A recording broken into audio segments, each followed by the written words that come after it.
वो दोस्ती क्या जिसने गोवा जाने का प्लान न बनाया हो। हम ये बात इसलिए कह रहे हैं क्योंकि आपके दोस्त भी कभी ना कभी ये बात जरूर कहते होंगे कि यार गोवा चलते हैं, क्योंकि वहां से जो भी वापस लौटा है वो यही कहता है कि गोवा बहुत अच्छी जगह है। गोवा को हमेशा से मौज मस्ती, बीच पार्टी, हनीमून डेस्टिनेशन जैसी जगहों की वजह से जाना गया है। हालांकि गोवा भारत का एक ऐसा राज्य है जो सबसे छोटा है और जनसंख्या के हिसाब से ये भारत में चौथे नंबर पर आता है। तो ऐसी क्या वजह है कि इतनी छोटी सी जगह को लोग इतना ज्यादा पसंद करते हैं और हर साल जब भी उन्हें कहीं घूमने का मन होता है तो उनके दिमाग में सबसे पहले गोवा आता है। हालांकि वो अलग बात है कि वो गोवा जा नहीं पाते, लेकिन अपनी जिंदगी में हर इंसान कभी ना कभी गोवा जाने का प्लान जरूर बनाता है। तो आज इस वीडियो के जरिए गोवा के बारे में हम आपको कुछ ऐसी बातें बताने जा रहे हैं जिसे सुनने के बाद आप भी यही कहेंगे कि यार गोवा चलते हैं। गोवा के कुल क्षेत्रफल की बात की जाए तो ये 1429 स्क्वायर मील है और इस राज्य का समुद्र तट तकरीबन 99 मील तक फैला है। इसलिए गोवा की गिनती भारत के सबसे छोटे राज्य में की जाती है। हालांकि गोवा छोटा जरूर है, लेकिन पूरी दुनिया भर से लोग यहाँ वेकेशंस मनाने आते हैं। और भले ही गोवा एक छोटा राज्य हो, लेकिन ये राज्य पूरी तरह विकसित है और इसके पीछे एक बड़ी वजह है कि ये गोवा में हर साल बड़ी संख्या में टूरिस्ट तो आते ही हैं। इसके अलावा गोवा में फिल्मों की शूटिंग से लेकर बड़ी बड़ी पार्टियां तक होती हैं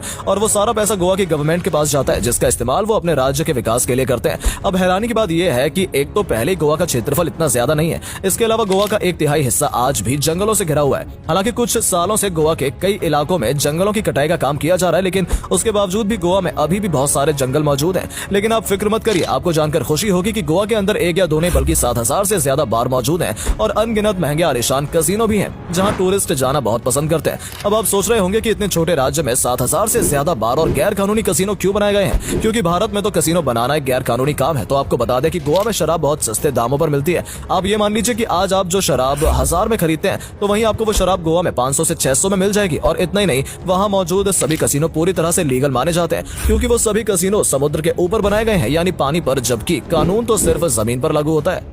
अब कानून की बात हुई है तो आपके लिए ये बात जानना भी जरूरी है कि अगर आपको गोवा के अंदर 15 अगस्त वाले दिन कोई स्वतंत्र दिवस मनाता हुआ नजर ना आए तो आपको हैरान नहीं होना है, क्योंकि असल में गोवा 15 अगस्त 1947 को नहीं बल्कि 19 दिसंबर 1961 में पूरी तरह से आजाद हुआ था। इसलिए गोवा में रहने वाले बहुत सारे लोग 15 अगस्त को स्वतंत्रता दिवस नहीं मनाते हैं। हालांकि एक बड़ी संख्या ऐसी भी है जो 15 अगस्त और 19 दिसंबर दोनों दिन स्वतंत्र दिवस मनाते हैं, क्योंकि वो असल में 19 दिसंबर 1961 को पूरी तरह से आजाद हुए थे। दरअसल इसके पीछे भी एक काफी दिलचस्प कहानी है। गोवा पर तकरीबन 400 साल से भी ज्यादा वक्त तक पुर्तगालियों ने हुकूमत की है। इसके पीछे सबसे बड़ी वजह यह थी कि गोवा में मसाला व्यापार सबसे ज्यादा होता था और इसी के चलते पुर्तगालियों ने 1510 में गोवा पर हमला किया था और उसके बाद से पुर्तगालियों की गोवा पर हुकूमत रही।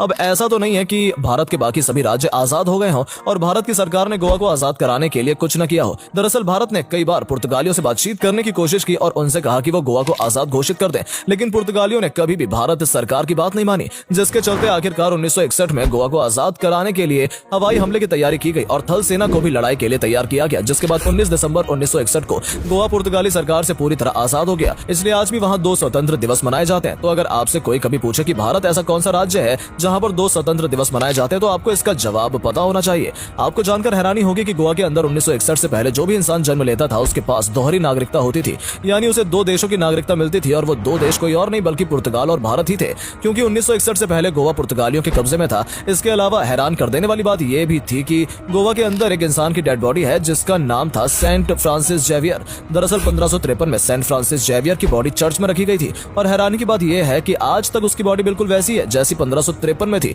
उसकी बॉडी ना तो गलती है और ना ही सड़ती है और ये बात आज भी एक रहस्य बनी हुई है। ये बात सच है कि गोवा घूमने फिरने के लिए सबसे बेहतर जगह मानी जाती है, लेकिन इसके अलावा भी गोवा के अंदर कई ऐसी चीजें मौजूद हैं जहां आपको एक बार जरूर जाना चाहिए। सबसे पहले आपको बता दें कि गोवा के अंदर भारत का पहला प्रिंटिंग प्रेस और मेडिकल स्कूल है, यानी पूरे भारत में सबसे पहले गोवा के अंदर ही प्रिंटिंग प्रेस और मेडिकल स्कूल की शुरुआत की गई थी। दरअसल पुर्तगालियों के शासनकाल के दौरान यहाँ 18वीं शताब्दी में मेडिकल कॉलेज बनवाया गया था और इसको एशिया के सबसे पुराने कॉलेज में भी गिना जाता है। इसके अलावा 1956 के आसपास भारत की पहली प्रिंटिंग प्रेस की भी यहाँ शुरुआत की गई थी और आपको जानकर हैरानी होगी कि प्रिंटिंग प्रेस एशिया की सबसे पहली प्रिंटिंग प्रेस थी, जिसे देखने आज भी लोग वहाँ जाते हैं। गोवा के अंदर एक कमाल का वाटरफॉल भी मौजूद है जिसे दूध सागर वाटरफॉल के नाम से भी जाना जाता है। ये 310 मीटर ऊंचा और 30 मीटर चौड़ा है। इसे भारत के सबसे ऊंचे झरने में भी गिना जाता है। हालांकि इस वाटरफॉल के नामकरण की भी एक दिलचस्प कहानी है। कई लोगों का ये मानना है कि इस वाटरफॉल का नाम एक राजकुमारी की वजह से पड़ा था और यहाँ अक्सर नहाने ये आया करती थी। एक दिन जब वो नहा रही थी तो वाटरफॉल के आसपास कुछ लोग मौजूद थे, जिसके बाद वो डर गई और उन्हें लगा कि कहीं वो लोग उन्हें नहाते हुए न देख लें। इसलिए उनके पास एक दूध का जग मौजूद था